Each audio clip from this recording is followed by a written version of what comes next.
Magbukas ng dugo para sa bayan ay kagitingang hindi malilimutan. Ang buhay na inialay sa lupang mahal, mayaman sa aral at kadakilaan.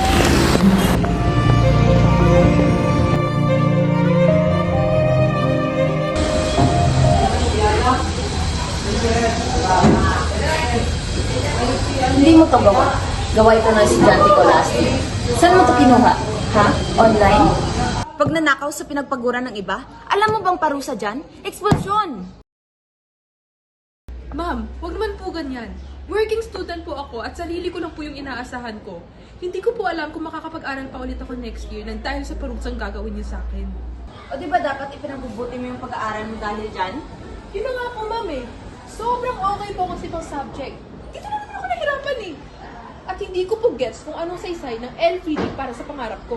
Wala kang karapatan para sabihin yan. Alam mo ba, wala nangyayari sa Pilipinas dahil sa mga Pilipinong katulad mo na wala pakialam sa kasaysayan? Tama ka. Sobrang hirap mahalin ng Pilipinas. Pasensya ka na po, mama. Pero kung sana binigyan niyo ako ng oras, baka maayos ko pa yung project na yan. Pero ma'am, maaari ba akong humingi isa pang pagkakataon para maayos ko ulit yan? Basta, gawin mo na lang ng tama ang assignment mo. I-submit mo sa akin pag natapos na. Basahin mo yan.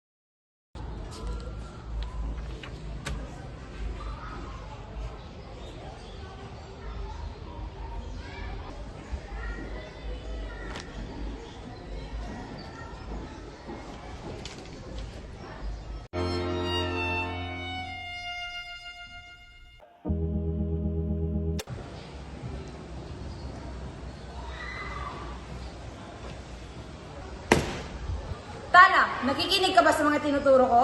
Ano ang alas na hugis rosas? Po, O sige, Victoria. Ito po ay ang pumaras. Mahusay, Victoria. Dahil dyan, meron kang 3 puntos.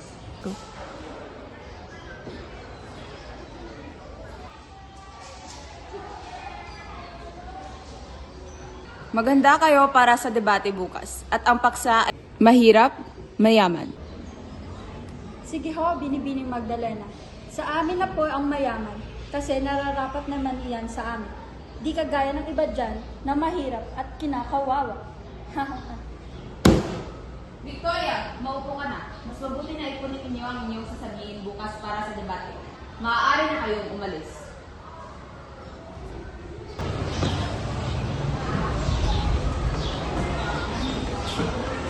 Magsihanda kayong mga mahihirap bukas dahil wala kayong karapatan na kalabanin kami, mga hampas lupa. excuse me ah. Wala kang karapatan na laitin sila. You have no rights to bully someone even you're on top. Teka lang, bakit ibang sasalita? Wala kang karapatan dahil isa ka ding hampas lupa. Tala, tama na yan. Huwag ka na lang sumabat sa kanila. Baka ano pa mangyari sa'yo. Pero sumusobra na sila eh. Tama na, okay lang ako. Kahit na. Wala silang karapatan na laitin nila tayo. Siyempre, wala na kayong sasabi, mga hampas lupa. Umalis na kayo! Alis! Sa mundong puno ng panghusga, puno ng pagdidiskrimina, sa mundong maraming pagpili sa kaibigan, pakinabang at estado mo sa buhay ang batayan. Kung paano ka nila tatuhin, saan ka hahanap ng sandigan. Binisan mo nga, pobre. Hindi ko tatanggapin yan kung hindi ka luluhod.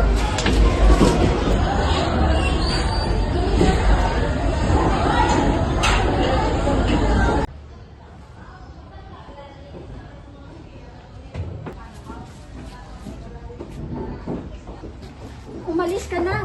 Pobre.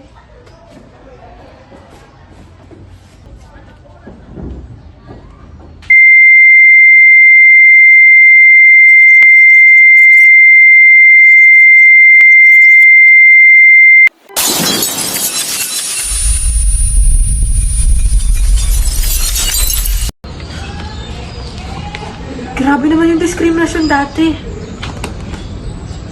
Kailangan ko kausapin si Ma'am Rose tungkol dito.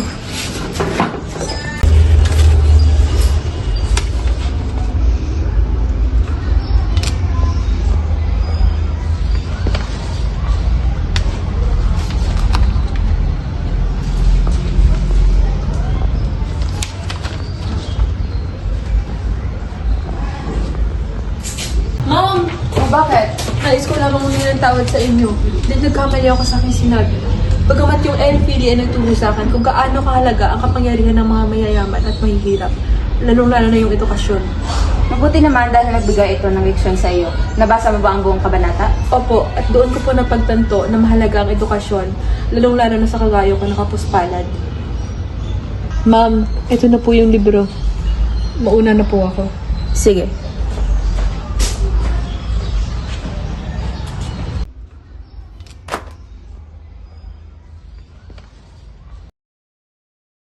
Ang magbuhos ng dugo para sa bayan ay kagitingang hindi malilimutan. Ang buhay na inialay sa lupang mahal, mayaman sa aral at kadakilaan.